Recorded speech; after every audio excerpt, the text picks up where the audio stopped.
Bismillahirrahmanirrahim. Assalamualaikum warahmatullahi wabarakatuh.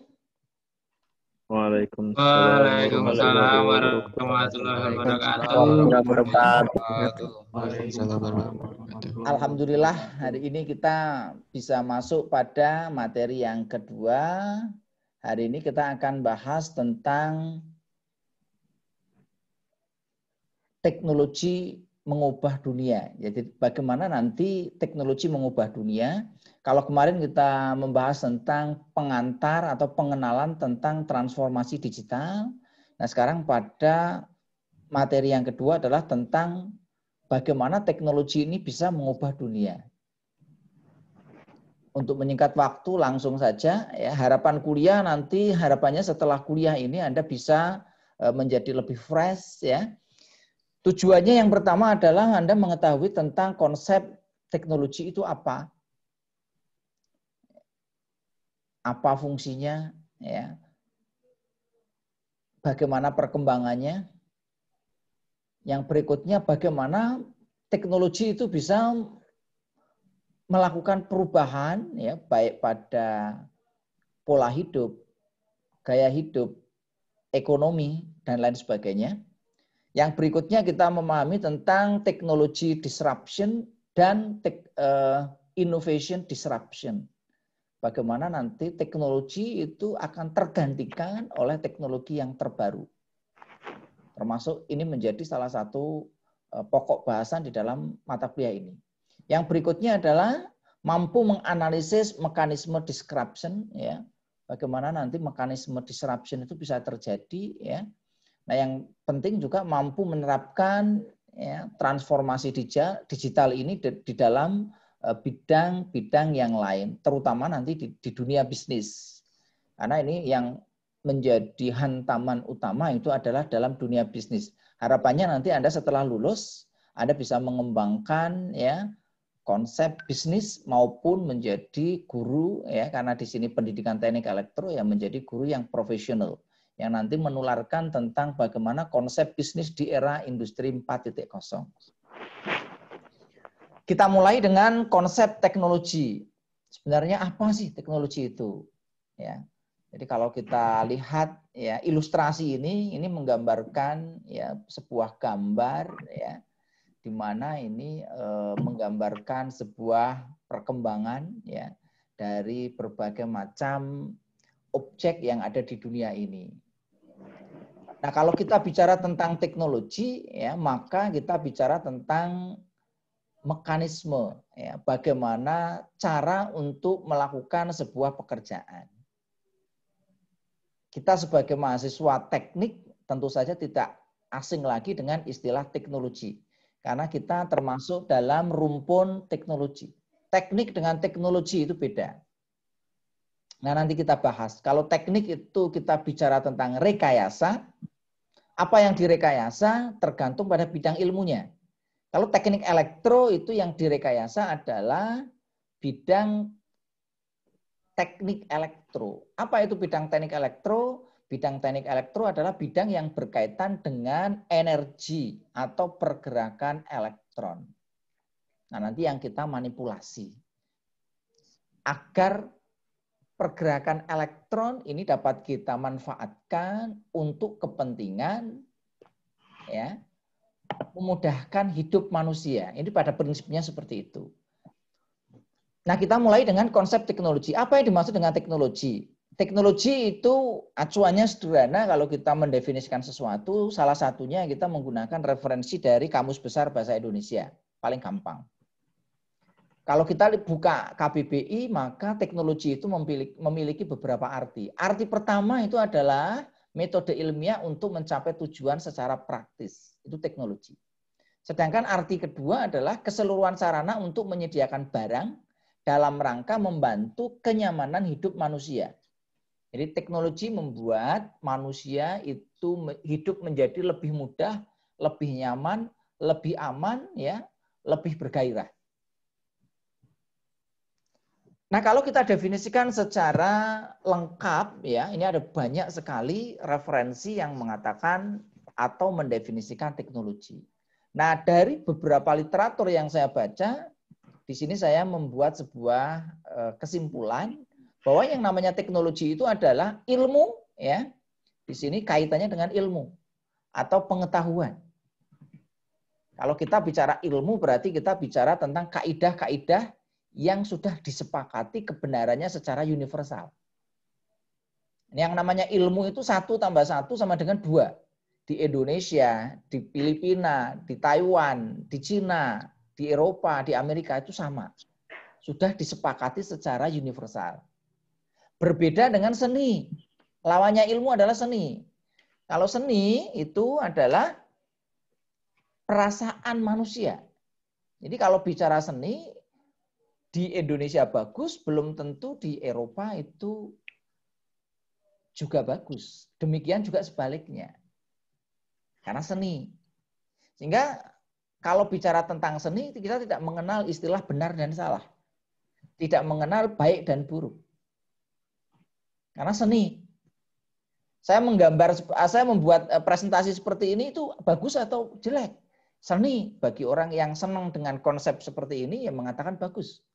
Tapi yang tidak senang konsep seperti ini mungkin menyatakan biasa saja, dan lain sebagainya. Nah, acuan kita adalah ilmu.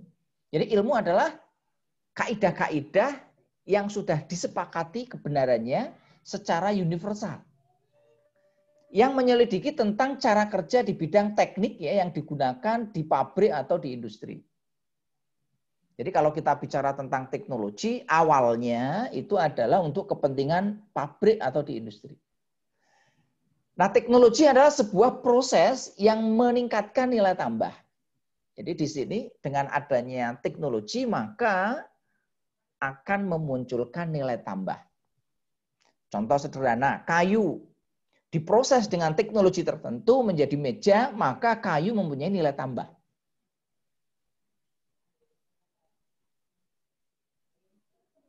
Ini adalah contoh-contoh dari penerapan teknologi. Nah, kita lihat perkembangan teknologi. Nah, perkembangan teknologi dari zaman dulu sampai zaman sekarang itu perkembangannya sangat pesat ya, terutama pada abad ke-21. Jadi teknologi misalkan dalam hal ya, perkembangan pada awal-awal ya manusia. Pada masa purba, manusia menggunakan teknologi yang sangat sederhana. Alat untuk berburu. Berkembang menjadi tombak, ya, berkembang menjadi trisula atau mungkin forsula. Berkembang lagi menjadi yang lebih baik ya. Berkembang lagi ya sekarang perburuannya tidak menggunakan ini ya. Berkembang lagi di sini. Sekarang orang memburu itu tidak pakai mencari nafkah ya, bisa dengan berbagai macam teknik. Ini salah satu contoh perkembangan teknologi.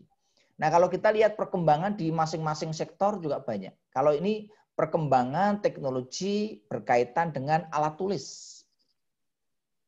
Dari mulai menggunakan mesin ketik, berubah pakai personal komputer, berubah nanti pakai laptop, berubah pakai HP, berubah nanti ini ke depan ya sudah pakai touchscreen, dimanapun kita bisa menulis asalkan ada monitor ya.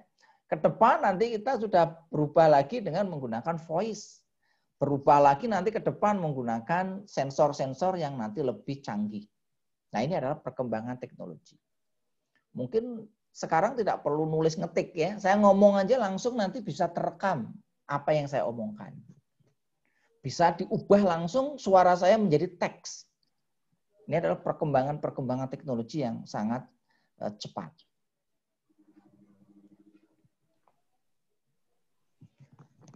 Nah, teknologi itu selalu berkembang seiring dengan perkembangan manusia. Mulai dari Nabi Adam, Nabi Nuh, ya, Nabi Daud, ya, dan seterusnya sampai sekarang, ya, itu teknologi selalu mengalami perkembangan. Jadi mulai dari yang sederhana untuk berburu, bertani, berkebun, melaut, ya, produksi dan teknologi-teknologi yang lain. Termasuk nanti teknologi untuk pertanian, teknologi untuk senjata dan lain sebagainya. Teknologi tidak melulu digunakan untuk kepentingan yang damai, ya. Kadang-kadang teknologi juga berkembang, ya, untuk kepentingan-kepentingan perang. Ya, kalau kita lihat perang zaman dulu metodenya masih pakai pentungan. Kalau sekarang sudah eranya sudah nuklir ya, yang sudah bisa dikontrol jarak jauh, lintas benua ya, bisa dikontrol secara presisi dan lain sebagainya. Ini adalah perkembangan teknologi. Nah, kalau kita lihat biasanya orang mengklasifikasikan perkembangan teknologi itu menjadi 4 fase. Fase pertama itu adalah fase pertama itu revolusi industri pertama abad 18. Fase kedua itu revolusi industri kedua. Fase ketiga revolusi industri ketiga abad 20 dan revolusi industri abad 21. Abad 18 cirinya adalah penemuan mesin uap sehingga mengubah dari yang konvensional tenaga manusia dan tenaga hewan menjadi tenaga mesin. Mesinnya digerakkan pakai uap. Ini masih berlangsung sekarang untuk kereta api yang masih menggunakan uap. Mungkin yang tinggal di Ambarawa itu suka naik kereta uap. Ya, yang keretanya ya ada suaranya khas. Ini sekarang untuk wisata, tidak digunakan untuk kereta umum karena sudah tidak efisien.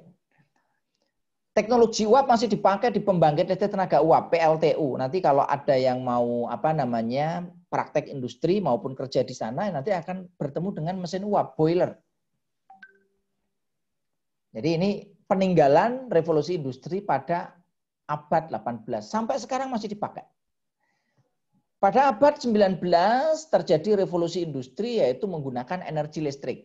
Yang tadinya pakai energi uap diganti pakai energi listrik. Kalau di yang pertama tokohnya James Watt, revolusi industri yang kedua tokohnya banyak. Ada Michael Faraday, ada Lorentz, ya, ada Coulomb, ada Hertz, ada Ohm, ada Ampere. Ya, banyak sekali kalau saya sebutkan ratusan. Termasuk di revolusi industri yang pertama juga banyak sebenarnya, tidak hanya James Watt. Nah, di sini terjadi perubahan besar menjadi elektrifikasi. Nah, pada abad 20 itu terjadi revolusi industri yang ketiga, yaitu sejak ditemukannya transistor atau komponen semikonduktor. Jadi semenjak ditemukannya pasir silikon dan germanium, itu membuat revolusi industri ketiga itu mulai terang. Komputer diciptakan dengan menggunakan transistor dan IC, microcontroller, microprosesor, sehingga memunculkan konsep otomasi. Semua diotomasi. Ada programmable logic controller, ada microcontroller, ya, ada DCS, distributed control system, ada SCADA, supervisory control and data acquisition, ada DDC, direct digital control, dan lain sebagainya. Itu di sisi sistem otomasi. Nah, sebenarnya yang namanya revolusi itu adalah fokusnya di industri. Perubahan besarnya. Nah, sekarang kita masuk abad 21 di mana kita nanti memasuki revolusi industri 4.0. Dengan temanya itu adalah otonomi. Cirinya ada banyak ya. Kemarin di pertemuan kemarin sudah saya bahas ya, ada sistem cerdas, ya, ada IoT. Silakan nanti yang suka ini nanti bisa mengerjakan tugas akhir skripsi menggunakan IoT. Ini banyak ya. Big data ya. Printer 3 dimensi ini juga banyak dikembangkan juga untuk tugas akhir ya. Artificial intelligence bisa dikembangkan nanti baik dalam bidang pendidikan maupun bidang teknologi. Kalau di bidang pendidikan misalkan untuk pembelajaran cerdas. Pembelajaran yang nanti bisa menyesuaikan kemampuan dari peserta didik. Silakan nanti kalau Anda mau riset ya untuk penelitian tugas akhir tentang itu. Bisa mengembangkan tentang CAD ya, Computer Adaptive Test. Bisa mengembangkan tentang adaptive learning, kuncinya adaptif ya. Ada banyak, ada machine learning ya, mesin yang bisa belajar ya. Ada EE ya, macam-macam, e-commerce ya, e-learning, e-budgeting, e-assessment dan lain sebagainya. Nah, perubahan teknologi ini berakibat pada apa? Teknologi akan mengakibatkan memudahkan hidup manusia Dengan adanya teknologi maka kita menjadi mudah. Penemuan kendaraan memudahkan kita untuk mobilitas. Penemuan komputer memudahkan kita untuk bekerja di bidang office. Penentuan GPS kita mudah untuk bepergian. Ya. Nah, teknologi mempengaruhi pola hidup manusia.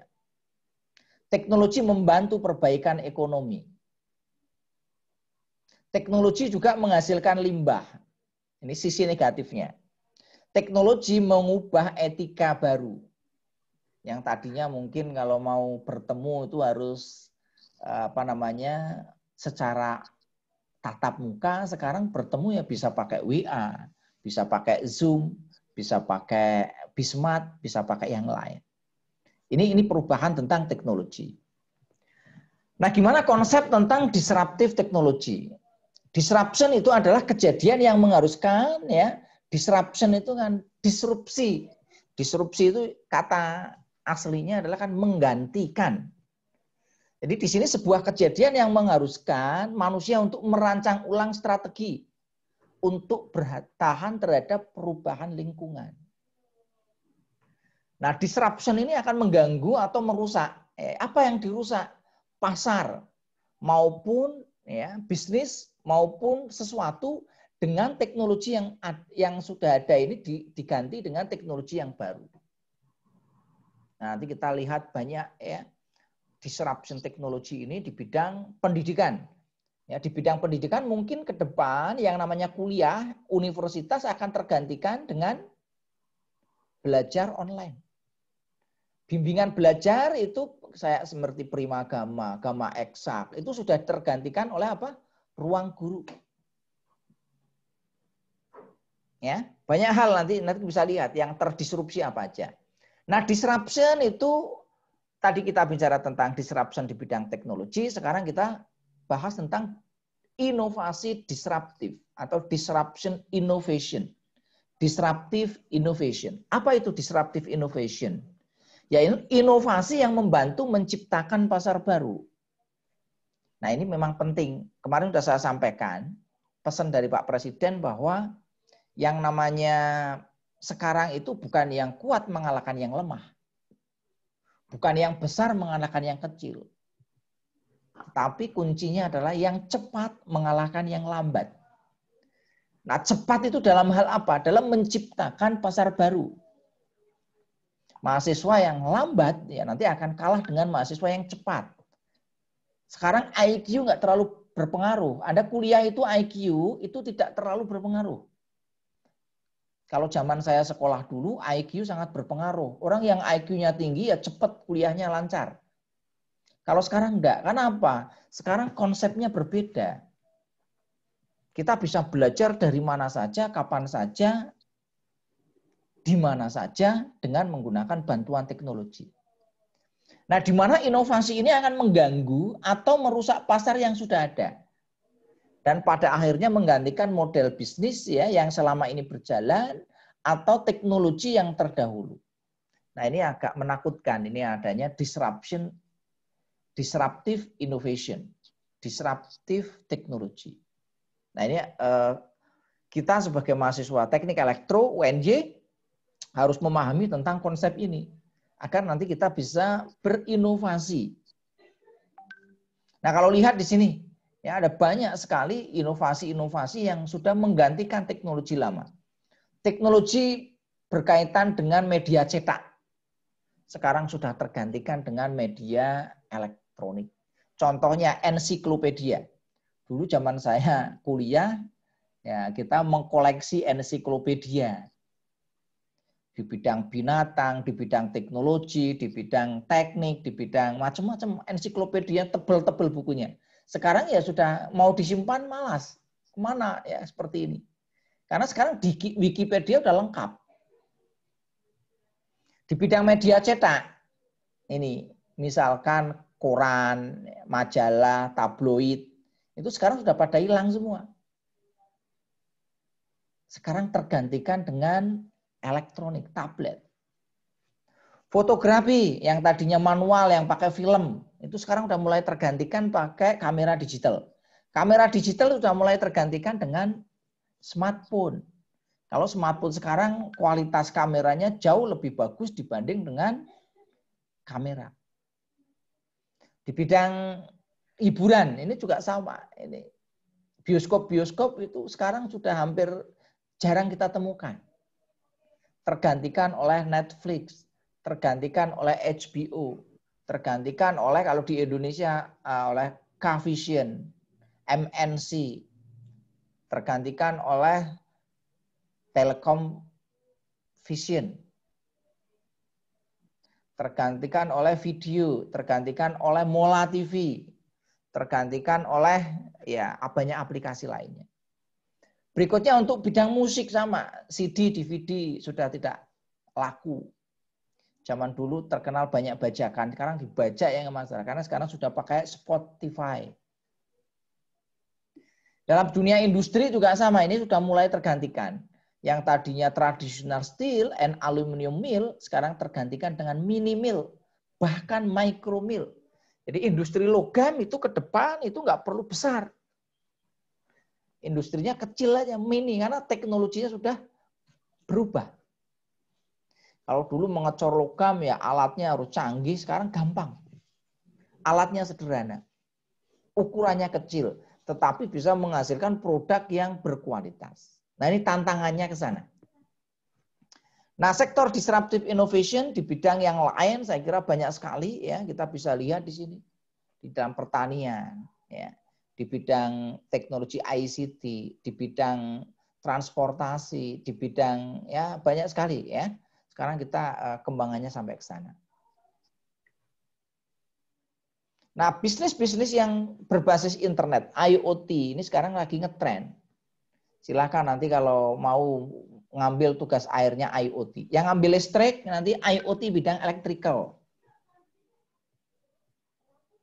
Gimana nanti peralatan-peralatan ya listrik sekarang itu untuk ini sudah dilengkapi dengan IoT.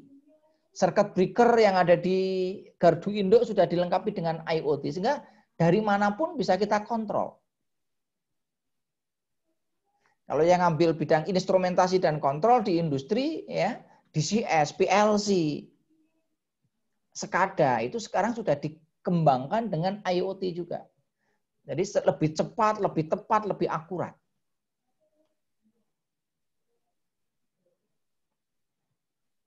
Nah, disruptive innovation tidak hanya mengganti teknologi yang ada, namun dapat merusak model bisnis.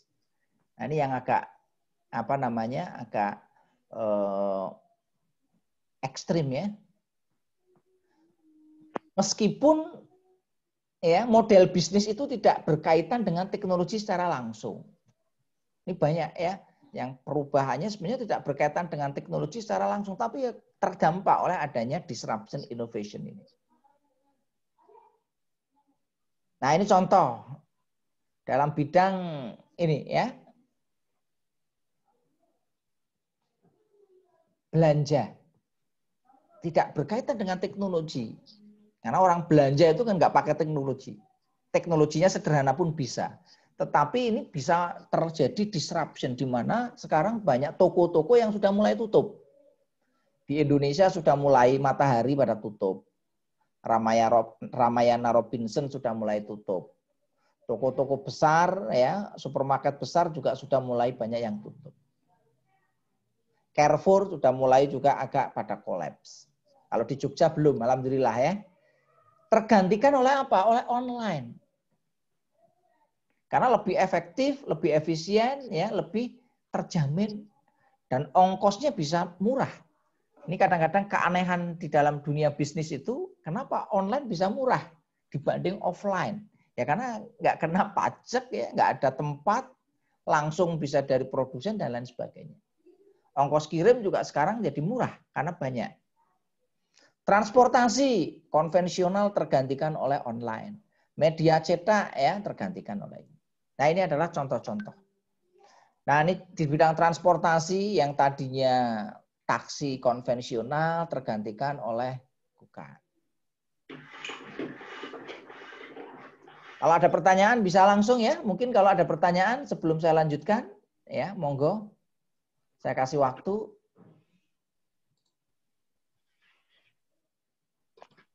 Belum ada? Nampaknya belum, Pak.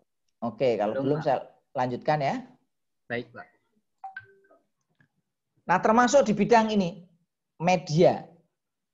Gramedia itu salah satu contoh rajanya media. Banyak menerbitkan majalah, tabloid, koran.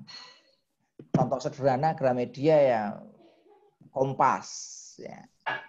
Gramedia Group. Kalau bicara majalah ada Kawanku, ada Sinyal, ada Chips. Ini dulu kesukaan saya. Chips. Harganya mahal. Sekarang tinggal nama saja. Tinggal kenangan. Motor, bagi yang hobi motor itu juga ada. Fortune, ya. Harian bola, ini juga menjadi andalan. Dulu kalau nggak beli bola itu bicara tentang klub sepak bola itu ketinggalan. Manchester United, Real Madrid, dan lain sebagainya. Juventus, Inter Milan, AC Milan, Bayern Munchen. Dulu zaman saya masih awal-awal jadi mahasiswa ya, sering sekali membaca bola. Walaupun tidak pernah beli, karena kalau zaman dulu mau beli susah. Bacanya gimana ya, nunggu kadaluarsa ya kita nanti baca. Karena dulu internet juga belum ada. Televisi ya jarang-jarang menyiarkan bola. Sehingga ya nanti kita harus mengupdate informasinya lewat harian bola. Nah, dari yang lain, ini ada perubahan yang secara besar ya. Tetapi kelihatannya kalau Gramedia itu dia segera melakukan transformasi digital sebelum terlambat dan beradaptasi dengan tren pembaca. Sampai sekarang mungkin pembaca jarang yang mau membaca majalah. Kemana-mana bawa majalah sekarang itu nggak ngetren. Sekarang kemana-mana ya bawanya HP. Mau baca tentang harian bola, tinggal buka Detik Sport. Mau lihat berita, Detik News. Mau lihat apa, tinggal klik berita. Itu akan muncul dengan segeranya. Sama kasusnya dengan Distara. Dulu penguasa di bidang media digital musik ya, dalam bentuk disket ya, maupun CD maupun DVD. Nah, Distara telat ya, telat melakukan transformasi sehingga ya terdisrupsi ya, tergantikan oleh Netflix ya, Spotify ya, dan lain sebagainya. Toko online juga sama saya kira. Ini kemarin sudah saya bahas di sini ya. Jadi toko online sekarang ya menggantikan toko-toko yang konvensional. Banyak toko-toko sekarang juga bingung nih. Yang toko-toko real yang ada di pasar maupun yang ada di pinggir jalan. Sekarang mesti membuka online. Kalau nggak buka online ya nggak laku. Nah, ini menjadi sebuah tantangan ya, sekaligus peluang. Ancaman ya sekaligus peluang ya. Orang optimis selalu menganggap ancaman itu sebagai peluang. Nah, di bidang teknologi yang besar ini zaman saya pertama kali punya HP ya, ini adalah HP sejuta umat. Kenapa dikatakan? Karena hampir masyarakat Indonesia dulu pakai yang namanya produk Nokia. Apa jadinya sekarang? Kalah bersaing dengan Samsung. Padahal Samsung dulu itu nggak ada apa-apanya. Begitu Nokia itu jaya-jayanya, Samsung belum lahir. Samsung lahir belakangan. Tergantikan juga oleh Apple. Selain Nokia ada juga nanti Motorola. Motorola nasibnya tidak beda jauh dengan Nokia. Selain Motorola ada Sony. Sony ada juga nanti ada Ericsson. Ya. Ini nasibnya tidak jauh berbeda. Kalah dengan bahkan dengan produk Cina ya, dengan Xiaomi, dengan apa namanya Realme, dengan Oppo, dengan Huawei. Nah, ini adalah terjadi perubahan di bidang ini. Nah, model bisnis Android ya, Android ini salah satu contoh yang termasuk dalam disruptive innovation. Jadi dengan munculnya Android dia membunuh. Apa yang dibunuh? Yang dibunuh itu adalah sistem operasi Symbian. Nah, Symbian ini yang dipakai oleh Nokia. Kenapa Nokia itu tenggelam? Karena Nokia yakin bahwa Symbian itu jauh lebih hebat dibanding Android. Selain itu, Nokia itu dia juga masih percaya dengan Microsoft ya, Windows Mobile. Ini salah satu strategi yang kurang tepat oleh Nokia. Jadi pada saat munculnya Android pertama kali, ya CEO-nya Nokia yaitu Stephen Elop itu menganggap bahwa Android itu adalah semut kecil yang digencet aja mati. Ternyata yang mati justru Nokia-nya, bukan Android-nya. Android sampai sekarang masih bertahan ya dengan Android 10.x ya. Yang terbaru, bahkan yang sekarang sudah dirilis 11.x yang masih beta. Nokia Symbian-nya sudah mati, Windows Mobile-nya juga sudah mati. Stephen Elop-nya juga sudah dipecat ya, gara-gara tidak bisa mempertahankan kinerja dari ini. Nah, kalau kita lihat di sini ya, Nokia itu sebagai raksasa zaman itu. Besar dan cepat ya. Nokia tetap bersikukuh dengan posisinya karena merasa sudah memiliki nama perusahaan yang besar, berpengalaman dan network yang luas. Di sisi lain apa? Android itu cepat. Ya.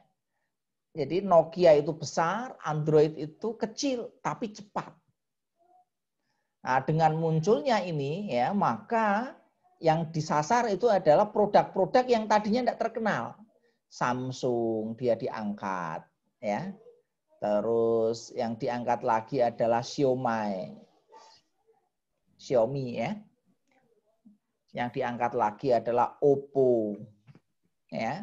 Yang diangkat lagi adalah Vivo dan lain sebagainya. Sehingga yang masih bertahan itu. Karena Nokia tidak bisa melawan kecepatan dari HP-HP Android ya. Tidak ada sektor yang aman ya. Apabila kita berpikir industri yang besar tidak akan terganggu, itu salah besar. Banyak industri-industri besar itu sudah mulai kolaps. Di bidang transportasi, taksi presiden itu besar sekali dulunya. Taksi Bluebird itu sangat besar. Kalah dengan taksi online. Industri pertanian juga yang besar-besar sudah mulai kolaps ya, tergantikan dengan industri pertanian yang menggunakan disruptive innovation. Di bidang pertambangan banyak perusahaan-perusahaan besar yang kolaps, yang tergantikan oleh perusahaan-perusahaan yang menerapkan disruptive innovation.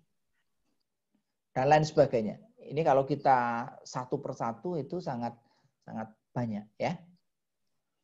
Nah, berikutnya kita bahas di sektor industri. Mana saja yang terdampak oleh digital transformation ya, termasuk di sini ya.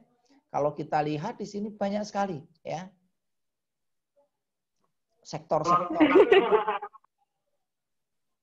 Mulai yang paling besar itu di sini kalau kita lihat adalah di bidang e-commerce 24%. Fintech ya, fintech itu financial technology. Ya.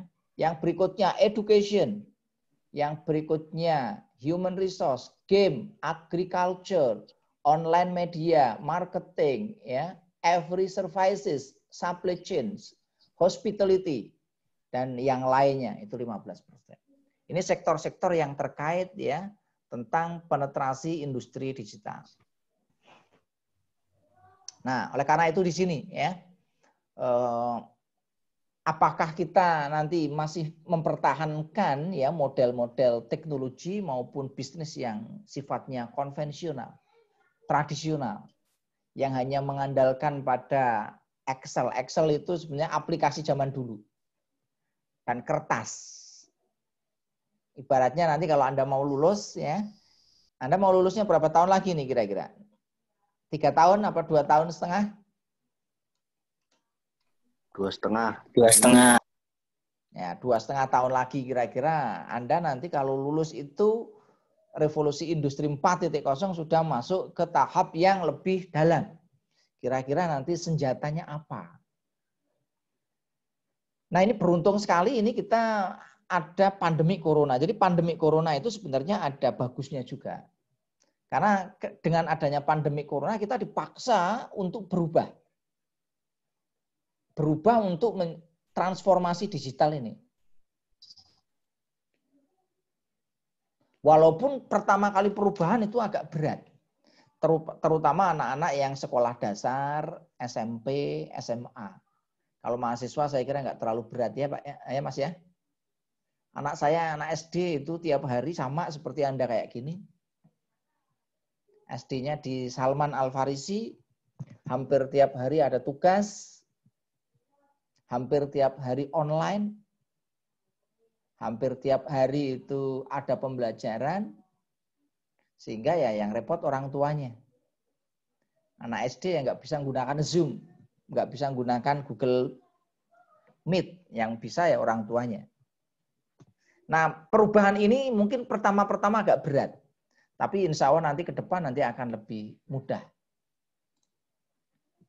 Nah, sehingga di sini perlu penerapan ya manajemen ya di perusahaan dengan mengoptimalkan teknologi. Nah, harapannya nanti ini termasuk di dunia pendidikan. Jadi pendidikan tidak bisa tidak tanpa adanya teknologi. Ini harus kita kembangkan ya. Bagaimana nanti kalau Anda nanti jadi guru ya, Anda harus siap. Guru pada era revolusi industri 4.0. Apa cirinya? Ya guru yang melek teknologi. Guru yang bisa mengoptimalkan teknologi. Kalau guru ya mestinya harus kompeten. Guru kompeten itu sudah sewajarnya. Tapi guru yang mempunyai nilai tambah tadi. Guru yang bisa mengoptimalkan ya, memberikan inovasi-inovasi berkaitan dengan teknologi. Nah, pertanyaannya di sini, apakah kita sudah siap atau belum nih? Apakah kita sudah mengantisipasi tentang hadirnya ya era disruptive innovation? Nah, ini yang penting saya kira ya. Oke, kita masih punya waktu 15 menit ya, kita gunakan untuk diskusi aja ya. Monggo silakan kalau ada pertanyaan atau masukan atau tanggapan, silakan saya kasih kesempatan. Latihan ini, latihan untuk bagaimana bertanya ya dan lain sebagainya. Silakan. Ya, Assalamualaikum warahmatullahi wabarakatuh, Pak. Waalaikumsalam warahmatullahi wabarakatuh. Saya Karunia Nurdafa Ramadan. Sebenarnya saya ingin meminta pendapat dari Bapak tentang teknologi kan memudahkan kehidupan manusia. Nah, bagaimana jika manusia ini dia hanya berorientasi pada kemudahan dari teknologi, sedangkan masalah-masalah yang di dunia ini kan begitu kompleks. Tapi mereka menganggap mudah ada teknologi. Sedangkan mereka tidak bisa berpikir sendiri untuk memecahkan masalah-masalah yang di luar dari teknologi yang mereka gunakan. Begitu menurut Bapak seperti apa? Terima kasih. Ya, terima kasih Mas Karunia Nurdafa ya yang telah memberikan pertanyaan yang cukup bagus ini ya, yang sangat bagus ya berkaitan dengan konsep perkembangan teknologi. Ya memang ini kalau kita bicara tentang perkembangan teknologi, respon dari masyarakat itu bermacam-macam. Tentu saja teknologi itu kan sangat luas. Apakah semua teknologi perlu kita kuasai atau tidak? Nah, sehingga kita perlu adanya 4 pilar. 4 pilar itu nanti kita bagi menjadi 4 kuadran. 4 kuadran itu kita bagi menjadi kuadran 1, kuadran 2, kuadran 3, dan kuadran 4. Isinya apa kuadran itu? Kuadran yang ini itu adalah penting ya atau important. Dan yang di sebelah sini adalah urgent. Atau kalau saya terjemahkan, yang di sini itu adalah penting, yang di sini mendesak. Kuadran pertama itu adalah ya, teknologi itu penting dan mendesak. Yang kedua, teknologi itu tidak penting tapi mendesak. Ini agak aneh nih, tidak penting tapi mendesak. Nah, yang ketiga itu tidak penting dan tidak mendesak. Not important and not urgent, ya. Nah, yang keempat ya, fourth quadrant is important but not urgent. Nah, dari sini kita harus bisa mengklasifikasikan teknologi itu masuk kuadran yang mana. Kalau kita sebagai mahasiswa, kita belajar, ya, kita harus terapkan pada ini 4 kuadran ini. Ini bisa digunakan untuk melakukan skala prioritas. Kadang-kadang kelemahan kita itu adalah tidak bisa mengkategorikan 4 kuadran ini. Ya, baik di bidang teknologi, baik di bidang ilmu, baik di bidang yang lain. Kita seringkali ini tidak bisa mengklasifikasikan dengan tepat. Sehingga yang kita lakukan itu cenderungnya berada di mana? Yang ketiga ini. Apa yang ketiga? Not. Tidak penting dan tidak mendesak. Nah, tidak penting dan tidak mendesak. Contohnya apa? Teknologi yang tidak penting dan tidak mendesak sekarang. Teknologi game, ya sekarang itu bagi kita belum penting dan tidak mendesak. Kita tuh tidak perlu mengupdate tentang teknologi yang berkaitan dengan itu. Dan tidak penting juga bagi kita. Tapi kadang-kadang kita terjebak karena kita hobi gitu kan. Walaupun ini bisa menjadi sumber penghasilan Anda nanti. Ya, kadang-kadang memang sesuatu itu tidak penting dan tidak mendesak tetapi menjadi prioritas kita. Karena mungkin kita hobi. Karena kita ikut teman kita. Nah, oleh karena itu memang di sini kita perlu melakukan klasifikasi apa. Sehingga nanti masyarakat pun sama. Kalau saya misalkan profesi sebagai dosen, apa sih yang paling penting dan mendesak? Teknologi apa yang harus dikuasai? Teknologi senjata penting dan mendesak enggak? Enggak ya. Maka enggak perlu saya pelajari. Teknologi berkaitan dengan transportasi begitu penting dan mendesak enggak? Mungkin penting tapi tidak mendesak untuk saya pelajari.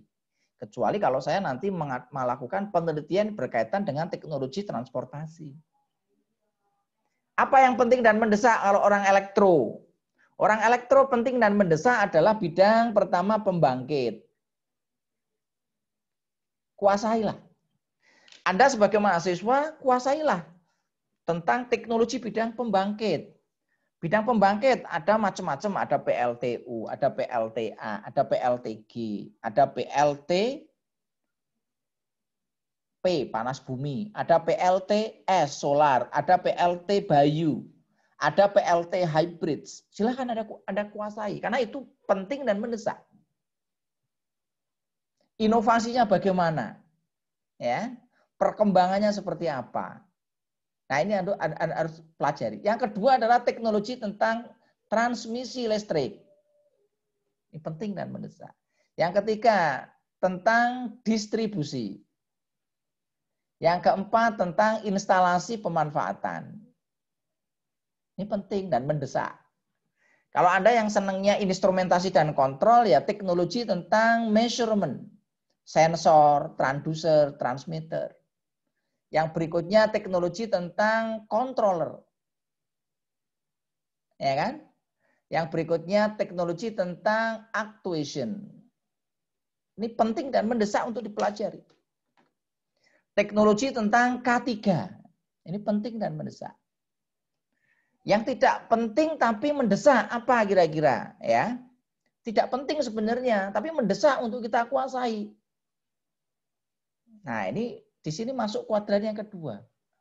Sebenarnya tidak terlalu penting, tapi mendesak. Apa misalkan di sini TIK ya. Karena kita sekarang masa pandemi corona semua menggunakan ini. Maka ya harus kita kuasai TIK kita. Teknologi e-learning ya, kita ini ya. Kalau pas posisi normal ya nggak nguasai nggak apa-apa. Nggak terlalu hebat di situ nggak masalah. Sehingga konsekuensi di sini nanti harus kita kembangkan. Nah, kuadran ketiga yang tidak penting, tidak mendesak, main game. Ini teknologi game itu nggak penting dan tidak mendesak. Kita nggak update tentang game ya juga nggak apa-apa. Tapi kadang-kadang yang nanti kita hobi kita masalahnya. Ya. Apalagi teknologi tentang sesuatu yang lain, misalkan tentang antariksa. Ini nggak ada kaitannya dengan kita. Ya kita pelajari nggak apa-apa. Kecuali kalau kita nanti masuk jurusan planologi, ya kita penting mempelajari ini. Atau nanti kita mau risetnya tentang sana, ya boleh nggak apa-apa. Yang berikutnya ini penting tapi tidak mendesak. Apa kira-kira teknologi yang penting tapi tidak mendesak? Tidak harus ya. Misalkan di sini untuk teknologi ujian online. Ujian online karena sekarang ini masih lama ujian online-nya penting nih untuk dikuasai, tetapi belum mendesak kita lakukan. Ya. Teknologi misalkan tadi printer 3 dimensi. Mungkin belum penting untuk belum mendesak untuk kita kuasai karena kita belum semester akhir. Tugas akhir kita masih lama, belum mengembangkan ini. Jadi ini masih ya. Jadi ini dari sini nanti kita seharusnya nanti bisa bersikap mana kira-kira prioritas yang harus kita kuasai. Oke ya Mas ya, kira-kira itu ya. Tergantung pada profesi kita ya. Kalau profesi kita sebagai petani ya maka yang penting dan mendesak adalah teknologi-teknologi yang berkaitan dengan pertanian. Kalau kita sebagai pedagang ya teknologi yang nanti mendukung sektor perdagangan. Kalau kita sebagai mahasiswa berarti teknologi yang mendukung kita sebagai mahasiswa dan lain sebagainya. Saya kira itu, monggo yang lain. Kita masih baik, punya terima waktu. kasih banyak, Pak. Ya, sama-sama ya. Baik, Pak. Saya ingin bertanya, Pak. Ya, silakan. Ya, Assalamualaikum sebelumnya. Assalamualaikum warahmatullahi wabarakatuh. Waalaikumsalam warahmatullahi wabarakatuh. Ya, perkenalkan saya Rizal, Pak. Ingin bertanya, kan untuk disruptive innovation ini kan cukup kompleks ya Pak permasalahannya, apalagi di Indonesia, mengingat seperti statistik-statistik yang ada seperti pengguna internet Indonesia yang belum merata dan sebagainya. Terus yang saya ingin tanyakan Pak, gimana sih kita sebagai para mahasiswa tuh mengatasi kayak di masyarakat kan banyak Pak yang masih anti terhadap perubahan, khususnya yang kayak tadi Bapak bilang yang menurut klasifikasi padahal penting dan mendesak. Hal tersebut masih ditolak mentah-mentah banyak kalangan, Mbak. Nah, itu tuh kalau dari kita sebagai mahasiswa tuh gimana sih, Pak? Kayak mengatasi beberapa masalah yang mungkin seharusnya bisa kita atasi. Itu gimana kira-kira, Pak? Ya, terima kasih. Ini pertanyaan bagus ya. Tentang manajemen perubahan. Jadi memang yang namanya perubahan itu tidak semudah kita membalik telapak tangan. Sebenarnya ini sudah dijelaskan ya lewat fenomena-fenomena fisik. Nanti kalau Anda mempelajari tentang sistem kontrol ya, Anda sudah mengambil mata kuliah kontrol digital belum? Belum, Bapak. Belum ya. Belum. Nah, ini sebenarnya nanti Anda begitu nanti belajar tentang sistem kontrol, nanti Anda akan belajar yang namanya respon sistem. Nah, respon sistem itu ada 3 ya. Jadi sesuatu yang kita minta untuk berubah, maka sistem itu akan memberikan 3 macam respon. Respon pertama itu dikatakan dia underdam. Teredam secara dia under di bawah ya. Teredam tapi cepat. Jadi karakteristik manusia kadang-kadang ada yang dia itu kalau diberi perubahan, dia cepat untuk beradaptasi. Tapi adaptasinya itu menghasilkan kesalahan. Paham maksud saya enggak? Saya gambarkan aja supaya lebih mudah ya. Konsep ini nanti ini akan kita bahas di mata kuliah tentang ini ya. Saya kasih ini dulu ya supaya nanti lebih enak.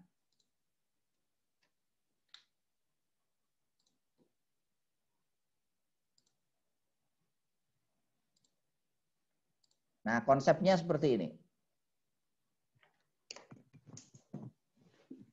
Jadi sistem itu Ini misalkan sebuah sistem,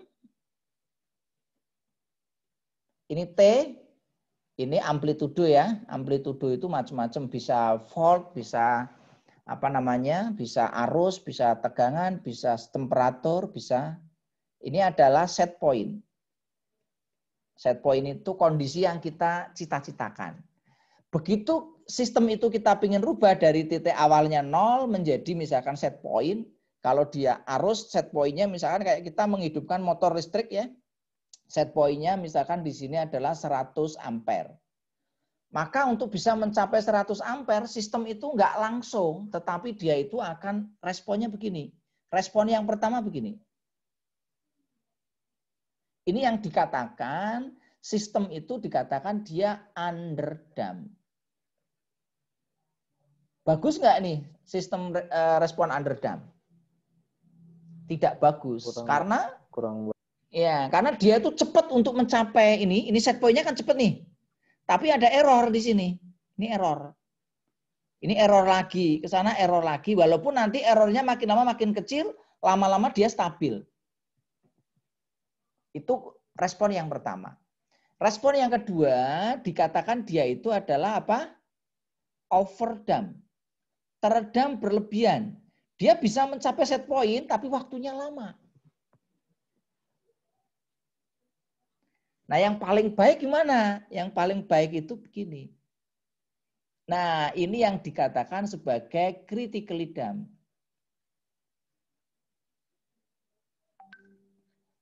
Nah, gimana cara untuk merubah masyarakat? Ini kita bisa menggunakan teori dari sistem kontrol.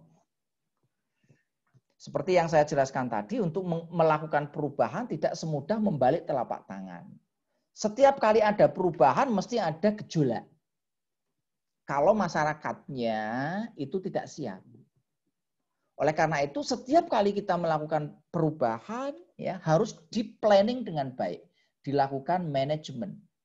Manajemen itu nanti ada planning, ada actuating, ada organizing dan ada controlling.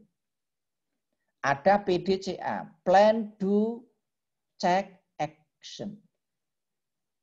Nah, memang ini maka dari itu tadi sudah saya katakan ya, ada ilmu, ada seni. Tidak selalu kita kadang-kadang hanya berdasar pada ilmu saja. Termasuk dalam berdakwah yaitu harus pakai ilmu dan seni. Wali Songo dulu berdakwah di Indonesia itu menggunakan pendekatannya adalah tidak menggunakan ilmu saja. Kalau pakai pendekatan ilmu saja ya ini nggak boleh, ini haram, ya kan? Ini sesat, seperti itu. Tetapi menggunakan pendekatannya adalah seni di sana. Karena untuk merubah tadi butuh waktu. Sehingga pendekatannya adalah menggunakan seni. Bagaimana seni merubah agar masyarakat itu bisa aware terhadap perubahan teknologi ya dengan baik. Nah, ini saya kira perlu inovasi. Silakan nanti ya Mas-mas dan mbak-mbak ini harus berpikir gimana cara merubah dengan baik. Bagaimana kita menciptakan teknik perubahan yang karakteristiknya apa tadi? Critically damp. Ini PR nih ya. Nah, ini harus dipikir. Nanti kalau belum jelas nanti tanyakan lagi enggak apa-apa. Oke, saya kira itu ya. Ini sudah jam 9 kurang dikit. Baik, terima kasih Pak atas jawabannya Pak. Ya, sama-sama Mas Rizal ya. Oke Pak. Ya. Oke ya semuanya, ya mohon maaf ini karena waktunya sudah jam 9 sesuai dengan janji saya. Tak baik berlama-lama. Mungkin bagi saya tidak masalah karena saya sudah biasa tidur larut malam. Kuota saya juga nggak akan terganggu karena saya sudah berlangganan unlimited per bulan ya. Jadi nggak ada masalah. Mungkin bagi sebagian Anda ya mungkin ada yang pakai pulsa ya. Bantuan pulsanya udah sampai belum?